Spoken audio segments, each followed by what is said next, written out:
يا حبيب السلام عليك صلوات الله عليك طلب الهدى بجماله كشف الدجى بجماله حسنت جميع مصداقه صلوا عليه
Ismail ke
জামাতে রক্ত যদি দেখে না আমার আম্মা জান, রক্ত যদি দেখে না আমার আম্মা জান, পাগলে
আমাদের জাতির পিতা হযরত ইব্রাহিম আলাইহিস সালামের বিভিন্ন পরীক্ষার কথা বলতে গিয়ে হযরত ইব্রাহিম আলাইহিস সালামের আল্লাহর হুকুম হযরত ইসমাঈলের কুরবানি সম্পর্কে কিছু আলোচনা করেছিলাম।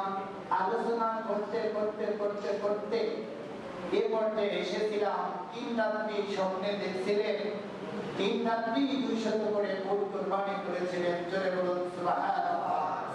সকালবেলায় 200 করে উট কুরবানি করলে চতুর্থ রাত্রে কে যেন ডেকে বলেছিলেন যে লান তানালুল বিররা হাত্তা তুনফিকু মিম্মা তুহিব্বুন, নবী বলেন হাসদারি সর্বমুক্তর রাহেও লান তানালুল বিররা হাত্তা তুনফিকু। আবার কোরআনের আয়াতে আছে قال يا بني إني أرى في المنام أني أذبحك فانظر ماذا ترى। سبحان الله سبحان الله। আল্লাহ তাআলা হযরত ইব্রাহিম আলাইহিস সালামকে হুকুম করলেন তোমার প্রিয় বস্তু আল্লাহর রাহে কুরবানি করো। ইব্রাহিম আলাইহিস সালাম চিন্তা করতে লাগলেন, ভাবনা করতে লাগলেন আমার প্রিয় বস্তু কি হতে পারে। কত সাধনার পরে আমি 80 বছর বয়সে হযরত ইসমাঈলকে পেয়েছি, একটা মাত্র ছেলে, এটাই তো আমার কাছে বেশি প্রিয়। আমার মন বলতেছে ইসমাঈলকে আল্লাহর রাহে জবাই করতে হবে, ইসমাঈলকে আল্লাহর রাহে কুরবানি করতে হবে। চিন্তা করতে করতে করতে করতে করতে তার বিবির কাছে গেলে, সারা আলাইহিস সালামের কাছে গেলে, সারা আলাইহিস সালামকে ডাকতে বলে বিবি গো, ও বিবি আমি গত রজনীতে খাবে দেখলাম, গত রজনীতে খাবে দেখলাম আল্লাহ তাআলা আমাকে হুকুম করেছে প্রিয় বস্তু আল্লাহর রাহে কুরবানি করতে। ইসমাঈলের মতো ইসমাঈলের মতো এত প্রিয় বস্তু তো আল্লাহ আমার কাছে কিছুই নাই। সেজন্য চিন্তা করলেন, মনে মনে চিন্তা করলেন এবার আমার ইসমাঈলকে আমি আল্লাহর রাহে কুরবানি করব। এ কথা আমি কার কাছে বলি, কোথায় গিয়ে বললে আমি মতামত পাবো। চিন্তা ভাবনা করে উপায় না পেয়ে গেলেন তার প্রথম স্ত্রী, বড় স্ত্রী সারা আলাইহিস সালামের কাছে। সারা আলাইহিস সালামকে ডেকে বলে সারা রে, কত রজনীতে আমি কবে দেখেছি, আমার মনে হয় আমার ইসমাঈলকে আল্লাহর রাহে জবাই করতে হবে। হযরত সারা আলাইহিস সালাম ডেকে বলেন স্বামী গো, নবীদের স্বপ্ন বহির সমতুল্য। জোরে বলুন সুবহানাল্লাহ।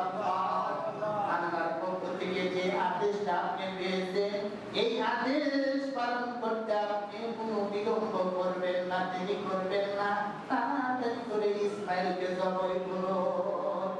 এবার হযরত ইব্রাহিম আলাইহিস সালাম ডাকতে বলে সারা রে, তুমি যেরকম আমাকে জবাই করার জন্য অনুমতি দিলা, এই ইসমাঈল তো তোমার গর্ভ থেকে আসে নাই, এটা তো হাজেরার গর্ভ থেকে এসেছে।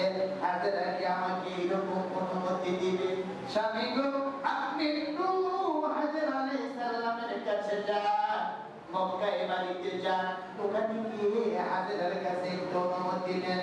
হযরত ইব্রাহিম আলাইহিস সালাম তখন বাস করলেন কি, 2 গাছি রশি আর একটা ছুরি পকেটের মধ্যে ঢুকিয়ে নিলেন।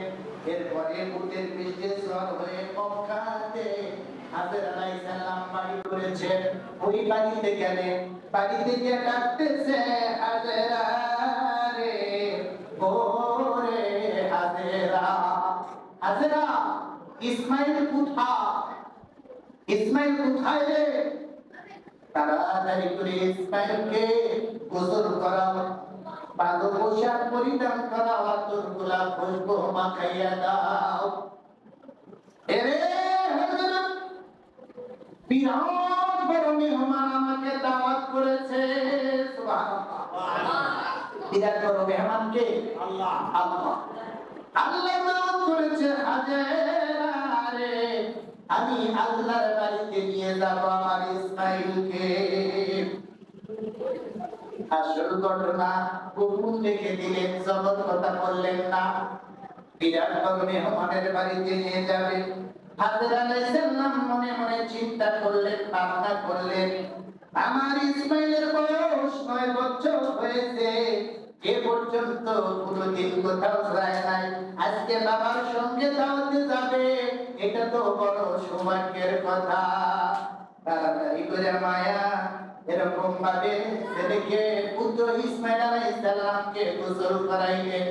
গোসল করাইয়া ভালো পোশাক পরিচ্ছদ পরিধান করাইয়া, আতর গোলাপ খুশবু মাখাইয়া ইব্রাহিম নবীর হাতে তুলে দিলেন। সুবহানাল্লাহ। এবার ইব্রাহিম আলাইহিস সালাম যাত্রা করলেন, হযরত ইসমাইলকে লইয়া মিনার দিকে যাত্রা করলেন। পথ দিয়ে যাত্রা করছে, পথ চলতেছে, চলার প্রাক্কালে একটা শয়তান মানবের রূপ ধারণ করে তাড়াতাড়ি করে হাজেরা আলাইহিস সালামের কাছে হাজির। হাজেরা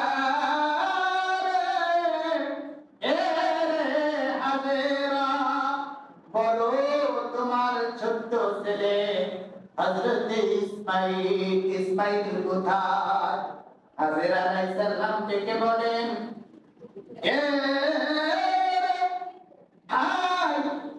আমার ইসমাইল ওর বাবার সঙ্গে দাওয়াত খাইতে গেছে। এবার শয়তান মানবের সুর ধারণ করে এসে হাজেরাকে ডেকে বলে, রে হাজেরা, তুমি তো জানো না তোমার ইসমাইলকে তোমার স্বামী জবাই করার জন্য নিয়ে যাইতেছে।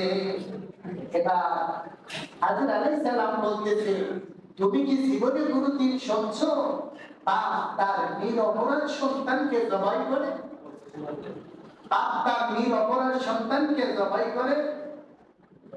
বাপ তার নিরপরাধ সন্তানকে জবাই করতে পারে না।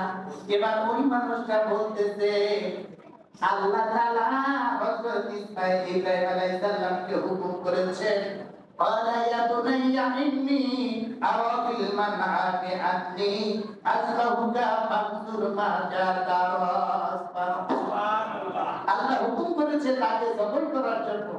এবার হাজেরা আলাইহিস সালাম বলে, আমি আমার স্বামীর মুখে শুনেছি শয়তান মানুষকে নেক কাজে বাধা প্রদান করে।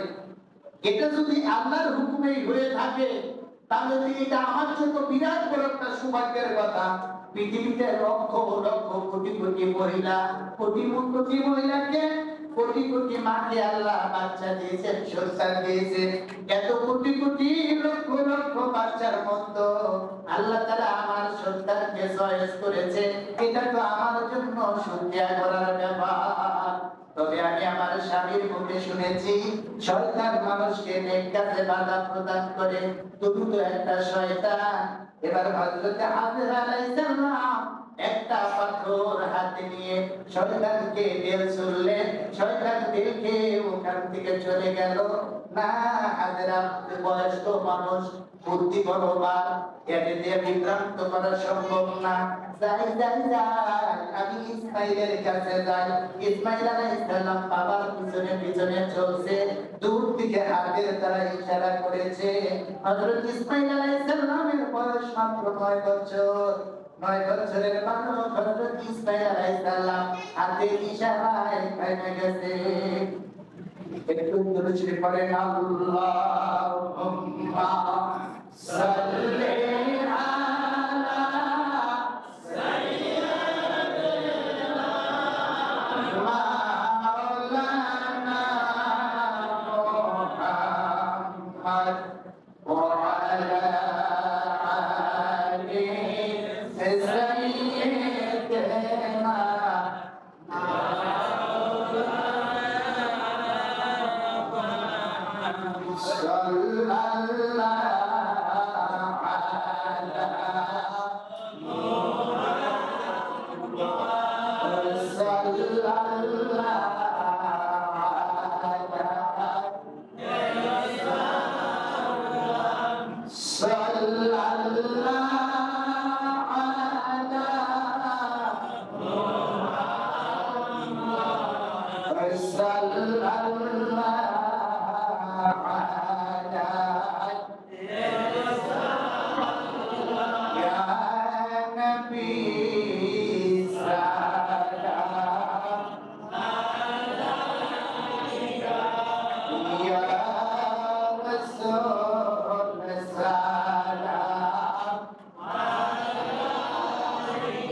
আগামী জুমায় ইনশাআল্লাহ এখন নামাজের সময় হয়ে গেছে।